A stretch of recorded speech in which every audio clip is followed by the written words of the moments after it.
नमस्कार दोस्तों, मैं कुणाल आपका स्वागत करता हूं। ये हमारे पर्यावरण के सीरीज का 33वां और अंतिम लेक्चर है और आज का टॉपिक है पर्यावरणीय प्रभाव आकलन, जिसे इंग्लिश में इन्वायरमेंटल इम्पैक्ट असेसमेंट कहते हैं, जिसे शॉर्ट में EIA कहते हैं। हम लोग टॉपिक से इसके अर्थ का खुलासा करेंगे, यानी कि जो पर्यावरण पर जो प्रभाव पड़ रहा है उसका हम लोग आकलन करेंगे। तो देखेंगे कि पर्यावरण पर किस किस का प्रभाव पड़ रहा है। तो आइए थोड़ा सा इसका अर्थ का खुलासा करते हैं। सबसे पहले इसके अर्थ में हम देखेंगे कि पर्यावरण प्रभाव आकलन किसी परियोजना को आरंभ करने से पहले उस परियोजना के पर्यावरण पर पड़ने वाले विभिन्न प्रभावों का अनुमान लगाता है। तो ये जो परियोजना है, ये प्रोजेक्ट है, पर्यावरण पर किसका किसका प्रभाव पड़ रहा है, इसको हम लोग देखने का प्रयास करेंगे। पर्यावरण को कौन कौन सी बातें प्रभावित कर रही है। लेकिन जब हम लोग आकलन करेंगे तो मानव की जो छोटी मोटी गतिविधियाँ है उसका हम लोग अनुमान नहीं लगाएंगे, उसका आकलन नहीं करेंगे। हम लोग देखेंगे कि ये जो परियोजना लगाई जा रही है उसका आकलन करते हुए देखेंगे कि पर्यावरण पर क्या क्या प्रभाव पड़ रहा है, जिसके अंतर्गत देखेंगे परियोजना के अंतर्गत देखेंगे कि बांध बनाया जा रहा है, बहुत बड़ी फैक्ट्री खोली जा रही है, खदान तैयार किए जा रहे हैं। तो ये तीनों परियोजनाएं हैं। तो इन परियोजनाओं के कारण पर्यावरणीय स्थिति में क्या परिवर्तन आ रहा है उसको देखने का हम लोग प्रयास करेंगे। कि देखेंगे कि बहुत सारे पेड़ काटे जा रहे हैं परियोजना लगाए जाने के कारण, उद्योग लग रहे हैं और उद्योग के जो कचरे हैं नालियों में फेंके जा रहे हैं, नालियों के माध्यम से बड़े तालाब, बड़े नदियों में पहुंच रहे हैं, जिससे पानी गंदा हो रहा है। इसका हम लोग देखेंगे, जिससे फैक्ट्री से बहुत सारा गंदा पानी भी निकल रहा है और जो स्वच्छ पानी है उसको दूषित कर रहा है।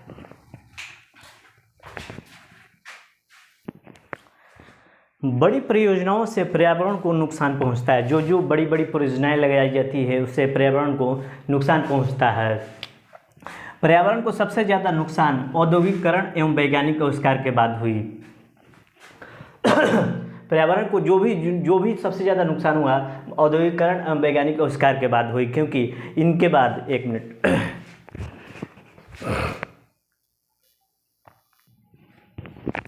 फिर से स्टार्ट करते हैं। यानी कि जो बड़ी बड़ी परियोजनाएं होती है पर्यावरण से, बड़ी परियोजनाओं से पर्यावरण को बहुत ज़्यादा नुकसान पहुंचता है।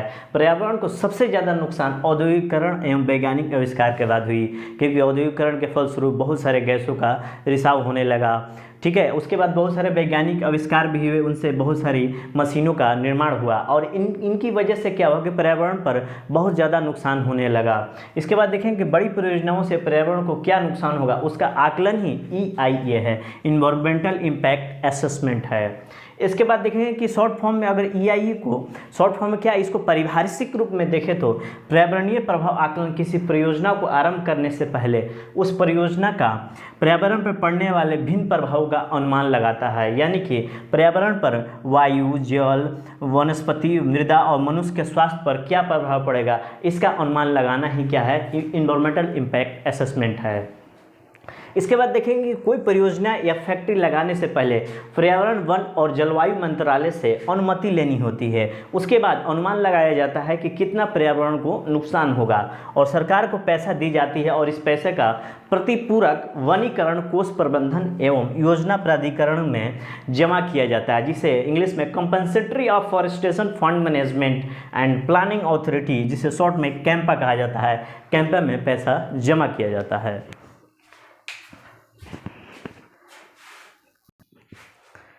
कैंपा में जमा पैसे का इस्तेमाल पर्यावरणीय संवर्धन संरक्षण के लिए किया जाएगा।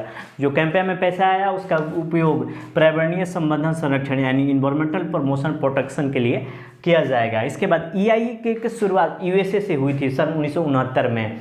USA के द्वारा 1969 में राष्ट्रीय पर्यावरण नीति कानून लाया गया था, जिसे national environmental policy act NEPA कहा जाता है। जितनी भी परियोजनाएं लगाई जाएगी इसके अंतर्गत, जो भी परियोजनाएं लगाई जाएगी इसके तहत उसका EIA होगा, यानी कि NEPA के तहत इन्वायरमेंटल इम्पैक्ट असेसमेंट होगा। हमारे यहाँ EIA के बीच 1978-79 में योजना आयोग ने विज्ञान एवं प्रौद्योगिकी विकास से कहा कि जितनी भी नदी घाटी परियोजनाएं बन रही है उस परियोजनाओं का परीक्षण किया जाए पर्यावरणीय दृष्टि से। तो हमारे यहाँ 1978-79 में इसकी शुरुआत की गई थी। नदी घाटी परियोजनाओं से हम देखेंगे बहुत सारे पेड़ काटे जाएंगे, जीव नष्ट होंगे, जैव विविधता पर असर पड़ेगा, लोग विस्थापित होंगे। लेकिन लोग विस्थापित होंगे उसका आकलन नहीं होगा। बाकी इन सब चीज़ों का EIA देखेंगे कि इस पर EIA क्या होता है। ठीक है, अब थोड़ा नज़र दौड़ाते हैं पर्यावरणीय संरक्षण अधिनियम 1986, जिसे EPA 1986 कहा जाता है। इस अधिनियम का सहारा लेते हुए केंद्र सरकार ने एक अधिसूचना जारी की कि इसके अंतर्गत ये व्यवस्था की गई कि सूची बनाकर कुछ परियोजनाओं के नाम लिखे गए। इसके अंतर्गत आने वाली परियोजनाओं के लिए पर्यावरणीय मंजूरी लेनी ही होगी, जरूरी है, और स्वीकृति हो जाएगी, एक्सेप्टेंस हो जाने के बाद ही परियोजना स्थापित होगी। ये 1994 में अधिसूचना जारी की गई थी। 1997 में इसी परियोजना के तहत जन सुनवाई अनिवार्य होगा, यानी कि पब्लिक हियरिंग मैंडेटरी कर दिया गया। इसके बाद क्या किया गया कि परियोजना लगाने के दौरान लोगों की सहमति लेनी हुई। पब्लिक हियरिंग के लिए पब्लिक हियरिंग के दौरान परियोजना लगाने के दौरान लोगों की सहमति लेनी होगी। लोकल पंचायत से, लोकल डेमोक्रेटिक अथॉरिटी जो भी होती है उससे परियोजना की अनुमति लेनी होगी। खुदाई भूमि अधिग्रहण अधिनियम लैंड एक्विजिशन एक्ट खास क्षेत्र के निश्चित संख्या में लोगों से अनुमति के बाद ही भूमि को अधिग्रहण करते हैं। ये लैंड एक्विजिशन एक्ट है, यानी कि खुदाई भूमि अधिग्रहण अधिनियम के तहत ही होगी। उसके बाद देखेंगे कि 2006 में पर्यावरण वन मंत्रालय मिनिस्ट्री ऑफ इन्वायरमेंटल फॉरेस्ट बहुत सी परियोजनाओं के लिए अनिवार्य बना दिया, और इससे और संख्या इसकी बढ़ गई, जिसके अंतर्गत खनन खदान कार्य के लिए, ताप ऊर्जा संयंत्र के लिए, नदी घाटी परियोजना के लिए, राजमार्ग के लिए, बंदरगाह के लिए और हवाई अड्डा के लिए। इसके लिए पर्यावरणीय मंजूरी लेनी जरूरी होगी। इन सब का निर्माण जब होगा तो इसके लिए पर्यावरणीय मंजूरी लेनी होगी।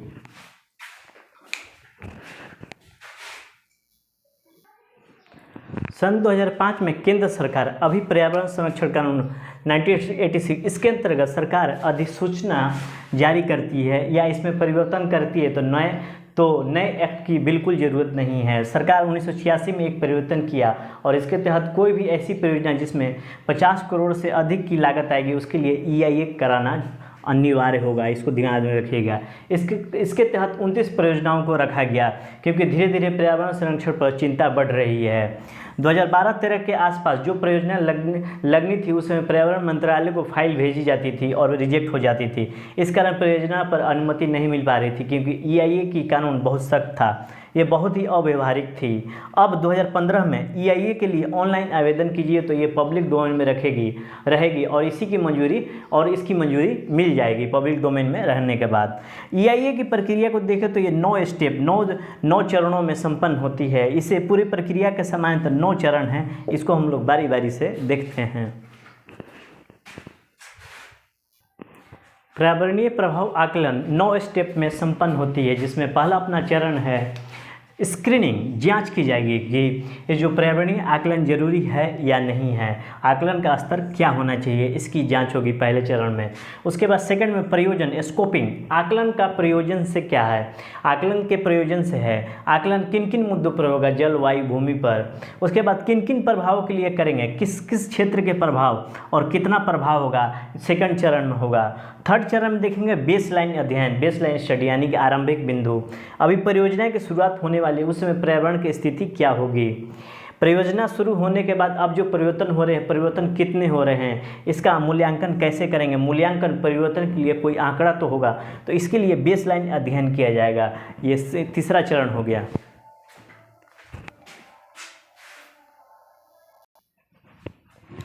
चौथों के रूप में देखेंगे कि पर्यावरण प्रभावों का भविष्यवाणी के रूप में चौथा चरण जो है प्रभावों का भविष्यवाणी यानी प्रेडिक्शन इफेक्ट को देखेंगे। अनुमान लगाया जाता है कि परियोजना लगने के बाद किस किस तरह के परिवर्तन की संभावना है। संभावनाओं का मापन किया जाना आसान नहीं है, इसलिए यह सबसे कठिन एवं तकनीकी चरण है। इसी चरण पर सबसे ज़्यादा विवाद होता है कि जो भी पर्यावरण पर नुकसान हो रहा है उसका मापन कैसे करेंगे, इसलिए इस पर विवाद होता है। समन का मापन और पर्यावरणीय प्रभाव आकलन रिपोर्ट, mitigation measure and environmental impact assessment reports, परियोजनाओं के लिए संभावित विकल्प को पहचाना जाता है। विकल्पों से पर्यावरण को कम से कम क्षति हो। चुने विकल्पों में समन के उपाय की भी रूपरेखा तैयार की जाती है। उसके बाद देखेंगे कि अपना है छठा चरण जन सुनवाई, जिसे पब्लिक हियरिंग कहते हैं। इसका प्रावधान 1997 में किया गया था। वहाँ के लोगों से पूछा जाता है, किसी परियोजना के बारे में सूचित कर राय जाना जाता है। परियोजना से प्रभावित लोगों को जानने का अधिकार है कि उससे क्या क्या नुकसान होने जा रहा है, क्या क्या लाभ होने जा रहा है, ये जानने की कोशिश की जाएगी। लोग एवं संस्थाओं को स्टेट पॉल्यूशन कंट्रोल बोर्ड में बात रखने का अवसर दिया जाना चाहिए, राज्य प्रदूषण नियंत्रण बोर्ड। स्थानीय जनता की सहमति के बिना परियोजना नहीं लगाई जा सकती। छठा चरण में यह है पब्लिक हियरिंग। सातवें चरण की बात करें तो पर्यावरणीय प्रबंधन योजना एनवायरमेंटल मैनेजमेंट प्लान EMP आता है, जिसके अंतर्गत हम देखेंगे पर्यावरण प्रभाव का कैसा शमन किया जाए, कैंपा की रूपरेखा तैयार करना, इसकी कार्य योजना क्या है, कितने समय में किया जाना चाहिए, उसके बाद शमन के उपाय, क्षतिपूर्ति के उपाय, उसके लिए धन कहाँ से आएगा, वित्तीय योजना भी इसके तहत आनी चाहिए। उसके बाद देखेंगे 8वें में निर्णय लेना डिसीजन मेकिंग, इस परियोजना को अनुमति दी जाए या नहीं। अनुमति सरकार देगी, यानी कि सरकार अधिकारी और समिति सरकारी होंगे। अनुमति देने वाला अधिकारी पहले के किसी चरण में शामिल नहीं होगा। ऊपर के जो भी 7 चरण हैं, अनुमति देने वाला अधिकारी किसी चरण में शामिल नहीं होगा, क्योंकि वो तटस्थ निर्णय लेगा। निर्णय परियोजना लागू की जाए, यानी कि स्वीकृत की जाए। परियोजना का बहुत ज़्यादा नुकसान हो रहा है या यहाँ परियोजना नहीं लगानी चाहिए। परियोजना का बहुत ज़्यादा नुकसान हो रहा है, मतलब परियोजना नहीं,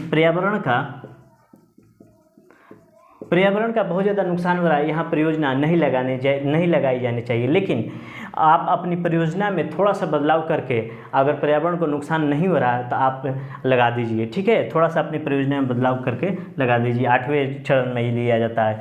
और 9वां उत्तर निगरानी, यानी कि पोस्ट मॉनिटरिंग, परियोजना लगने से आकलन तक की कही गई बातों का पालन हो रहा है या नहीं, 9वें चरण में देखेंगे। तो यह EIA का 9 चरण था।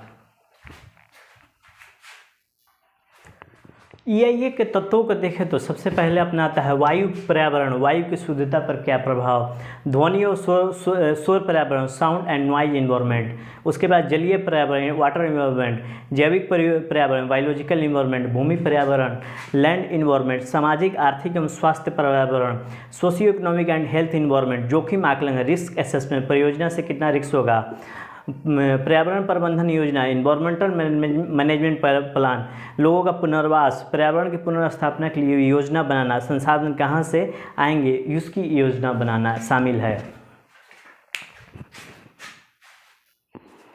EIA के लाभ की बात करें तो आपने विकल्पों की तलाश की जिससे पर्यावरण पर दुष्प्रभाव कम पड़ेगा, आर्थिक दृष्टि से लाभकारी होगा परियोजना। समन को कम करने का सुझाव दिया जाता है, पर्यावरण की गंभीरता कम होगी इससे। पर्यावरण से जुड़े प्राकृतिक संसाधन का अधिकतम उपयोग होगा, जो बाधाएं हैं खत्म होंगी। समय सारणी दी जाती है जिससे परियोजना का लागत कम हो जाती है। उसके बाद देखेंगे समय के अनुसार काम हो जाता है, प्राकृतिक संसाधनों का अधिकतम उपयोग होता है। परियोजना लगाने के दौरान लोगों का सहयोग भी मिलेगा, विवाद एवं विरोध की स्थितियाँ खत्म होगी, परियोजना लगाने में आसानी होगी। उसके बाद परियोजना लगाने वालों को भी लाभ होता है।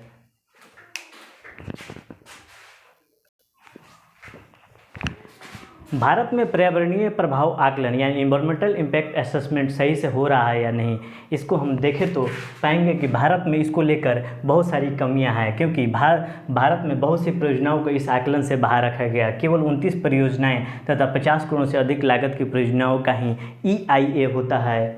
छोटी छोटी परियोजनाएं जो पर्यावरण को क्षति पहुँचा रहे हैं उनका आकलन नहीं होता है। आकलन करने वाले लोग भी विशेषज्ञ नहीं होते, विशेषज्ञों का अभाव है। जन सुनवाई की उपेक्षा की जाती है राजनीतिक कारणों से। आकलन के आंकड़े संपूर्ण नहीं होते तथा ये संदेहास्पद होते हैं। आकलन करने वाले लोगों का काम संदेहास्पद होता है। भ्रष्टाचार का तंत्र जबरदस्त तरीके से काम करता है। पर्यावरण संरक्षण और भ्रष्टाचार में द्वंद्व पैदा हो जाता है। उसके बाद देखेंगे पर्यावरण ऊर्जा से संबंधित परियोजना का सामरिक ऊर्जा से संबंधित परियोजना है, कुछ राजनीति एवं सामरिक कारणों से गोपनीय रखा जाता है, तो ये EIA के अंतर्गत नहीं आते, किंतु ये पर्यावरण को तो नुकसान पहुंचाते ही पहुंचाते हैं। तो ये रहा अपना इन्वायरमेंटल इम्पैक्ट असेसमेंट। ठीक है, तो हमारी पर्यावरण की जो सीरीज है वो समाप्त हो गई। ठीक है, तो आपके सहयोग के लिए धन्यवाद। नमस्कार, जय हिंद।